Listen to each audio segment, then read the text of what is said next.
Big Tom Aspinall. He looks more fit than he's ever looked. Athletic Freak versus Curtis Razor Blaydes. Yeah, his chin's floating. Oh, 1-2 down the pipe. Okay, boys, we got the first big fight on UFC 304. We got Bobby Green versus Paddy Pimblett. Big step up for Paddy Pimblett. Let's see what happens. All right, boys and girls, here we go, round one. And I think this is Paddy's last fight on his contract. Paddy's got a tight arm and guillotine. Tight arm and guillotine. Now to a triangle. Oh, that's real tight. That's real tight. I don't know if he's going to get out of that. Might move to an armbar too. I'd be surprised if he didn't get this. Might put him to sleep. He's out. He's out. He's out. He's out. Damn. That was a nice triangle. Wow. That's a big win by Paddy. Especially after the last couple decisions. That's the first time in a fight where it's like, Paddy's definitely improved. All right, we got the heavyweight interim title fight. Big Tom Aspinall. He looks more fit than he's ever looked. Athletic Freak versus Curtis Razor Blaydes. In Tom's hometown, I think he's going to get it done. TKO. Okay, here we go. Big Tom versus Curtis Blaydes. Round one. Orthodox, both springy dudes. When Tom backs up, he does float that chin. Tom is there to be KO'd, for sure. Yeah, his chin's floating. Oh, 1-2 down the pipe. Explosive. TKO, first round. Big Tom keeps the interim title. Damn, what a huge win by Tom. In his hometown, what a cool moment for him. God, especially Curtis being a wrestler. Doesn't really trust his guard, just goes right to referees. They call position in wrestling, they call it turtle position in jiu-jitsu, and that's not a good place to rest. Okay, UFC 306, they officially announced it. They got the headliner, Sugar Shane versus Merab. They got Alexa Grasso versus Shevchenko 3, and then they also have Diego Lopez versus Brian Ortega, another sweet fight, but huge fight. Champion versus number one, Sugar Show versus Merab, who's on a 10-fight win streak. It's gonna be epic. I'll tell you that much. All right, we got the main event, welterweight main event, world title fight. Leon Edwards versus Belal Muhammad. Here we go, round one. Leon, Belal. Let's roll. Damn, Bilal's coming out with a pace right now. Beautiful double leg off the rip. Boom, and an easy finish. Wow.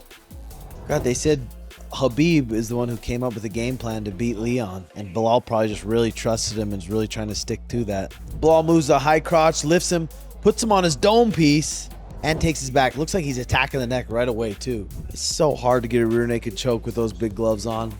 Landed on the top of his head.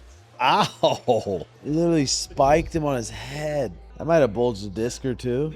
I want to know if we're going to get the Rocky speech right after this round. Don't let him bully you, son. All right, so that's round four. Belal takes round four. It's 3-1.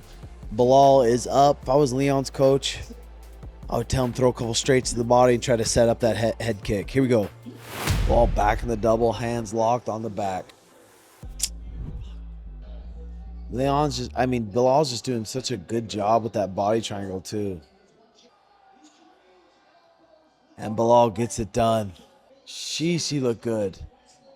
Belal Muhammad, the new welterweight champion. Let's head in the studio and break it down. Okay, boys and girls, that's UFC 304 in the books.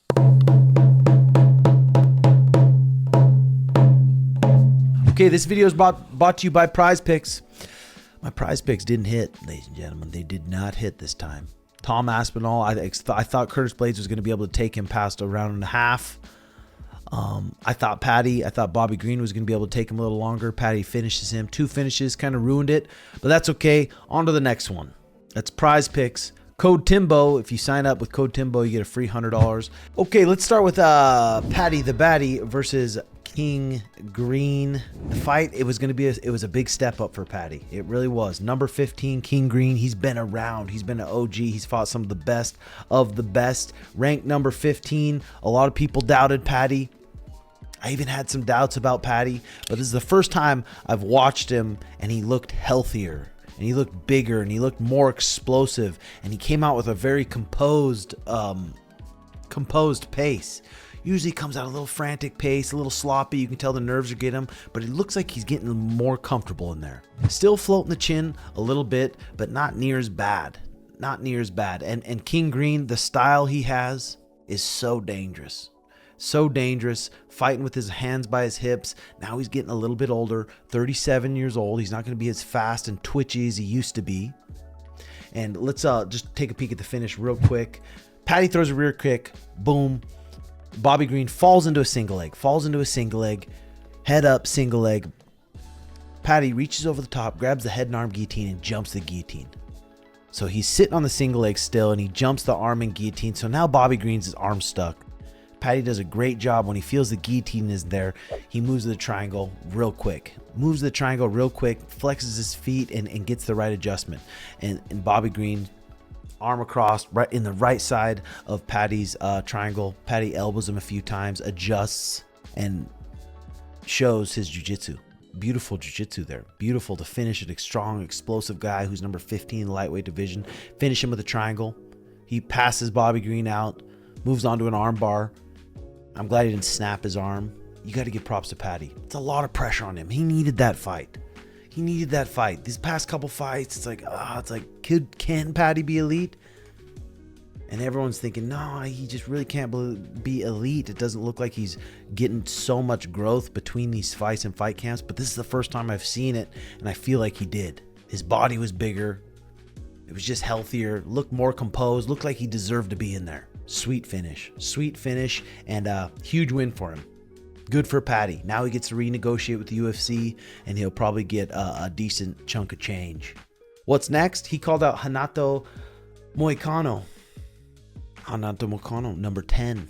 Can he bust into number 10? Renato Moicano is another level. That is an elite level dude. Good call out, and it's a fight I would love to see. Because after that, after number 10, you got number 9, Max Holloway. Might be too much right now. Fiziev, fun fight. Beneil Dariush, fun fight. Now there's a bunch of fun fights for Paddy. I'm looking forward to it. Good for Paddy. Pimblett getting it done, and he passes Bobby Green out with a triangle choke. Nice jiu-jitsu. Okay, next up, we got Tom Aspinall, the interim champion, versus big boy Curtis Blaydes. And Tom Aspinall came out there, and that chin was floating. And I was like, God, a good counterpuncher. A good counterpuncher with a left hook. Tom's going to have to fix that if he fights someone like Alex Pereira, who's expert counterpuncher, and is going to place that hook right on the chin, right on the money. Dink. He's athletic. He's fast, so he's able to get away with it. Sometimes when he was punching forward, he was sprinting forward with his chin up. Sometimes when he was getting backed up, he was leaning way back. His chin was back, and he was getting higher. All the spots where you get KO'd right along here, floating in the air. That was making me nervous. Curtis cracked him a couple times and wobbled. I mean, not really wobbled him, but he cracked him a couple times where it was like. But then Tom shows his athleticism. Looks more fit than he's ever looked. He looked like a freak of nature. Comes out, boom, boom. Actually smacks him with a jab. Steps in, boom. Smacks him with a jab. Rings his bell a little bit. Drops Curtis Blaydes. Gives him a few juicers under the armpit. Curtis Blaydes didn't really play his guard. Didn't really sit up into a single. He went to turtle referee's position right away. And Tom Aspinall punched him under the armpit. Punched him over the top. Few juicers that Curtis Blaydes didn't see coming. Ding, ding, ding. And that's a TKO for big Curtis Blaydes. In his hometown, a lot of pressure. I bet that was a huge relief for him because Curtis Blaydes is dangerous. Big Tom calls out John Jones. Should Stipe be skipped? I'm curious what you guys think. Stipe, the man. He hasn't fought in 4 years, but he was the man. People forget about how beastly Stipe was. Skill-wise, I think he's got the best chance to beat John Jones, but he hasn't fought in 4 years. Should he be skipped? Or should John Jones fight Stipe, Tom Aspinall wait, maybe John Jones gets another fight in the spring. 2 fights and he's out. Best heavyweight of all time, will never be touched, will probably never be passed if John Jones could take out Stipe and Tom Aspinall. I do think Stipe should just get a chance at it, but I do understand the argument. Okay, we move on. Leon Edwards, a fight I got wrong. I got wrong the Paddy fight too. Paddy proved me wrong. Like I said, and I haven't seen him get a lot of growth between those fights, but this one I did, and he proved me wrong, and he gets it done. Good for him. Okay, Leon Belal I thought Leon was going to come out and just look too sharp and look too good with his footwork, but Belal trained with Habib. Habib gave him his game plan, and he just looks like he stuck to it. He had that patient pressure and a real high guard. He wasn't biting on a lot of Leon's stuff. He wasn't even worried about his feints. He just walked right into him. Every time Leon's back hit the fence, he did a great job at just not shooting from 5 feet away, really disguising it, punching, making Leon get his hands above his eyebrows.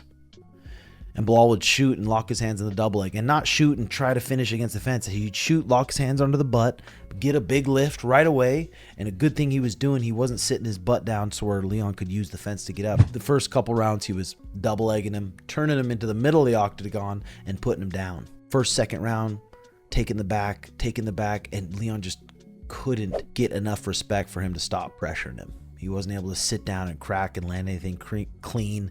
Belal just had great reactions. Third round, Leon turns around, hits a sweet little switch here, takes his back, body triangle. Who knows how much Leon was really grappling, but I think that third round, it looked like it zapped his energy a little bit. Even though he was on the back, you don't realize how hard that is and how tiring that is on your legs holding the body triangle for that long. Fourth, fifth round, kind of the same. Belal kept coming forward and he couldn't stop him. But for Belal to do that, all the pressure, all the hate he gets in another guy's hometown, pressure him, gets it done. Good for Belal. Belal gets a lot of hate, but the guy is skilled. He's so skilled. Watch him for his skills. Don't really watch him like he's going to get some crazy submission or some crazy knockout. He's not going to do that. Watch how he tactily wears these guys out. He's really good with his hands. His hands are coming back to his face. He's just really sharp with all his techniques. Good for Belal. He gets it done. And we got a new welterweight champ. What's going to be next for Belal? We got number 1, Kamaru Usman. I'm curious. Usman's getting a little bit up there in age. He's got those knees. I mean, I'd like to see it. But is Kamaru Usman even interested in going to 170 anymore? You saw him at 185. Ripped. Huge at 185. At this age, is he going to want to cut down to 170 again? Not sure, but we got number 3, Shavkat Rakhmonov. And then we got number 4, Colby Covington. And Leon Edwards actually said he wants to fight again before the end of the year. And I think the perfect fight would be Jack Della Maddalena. Give him a chance. Orthodox versus Southpaw, 2 expert strikers. Love to see that match. That's what I think should be next for Leon Edwards. For Belal, we'll see. If Shavkat gets through Ian Gary, then I think that could be next. Shavkat. Hope you guys enjoyed the fights. I enjoyed them. Thank you for all the fighters putting it on the line. A lot of pressure on you guys. You never know what kind of injuries these guys are dealing with. Being in this stuff, guys are dealing with serious injuries all the time where they're not able to spar. They're not able to do certain things. They never talk about it. Props to these fighters. A lot of pressure, cutting weight, doing all this stuff in front of your family, in front of the world, and you go out there and be that vulnerable. Bunch of badasses. So thank you guys, and I will leave you with this. Hope you had a great night. I had some pizza.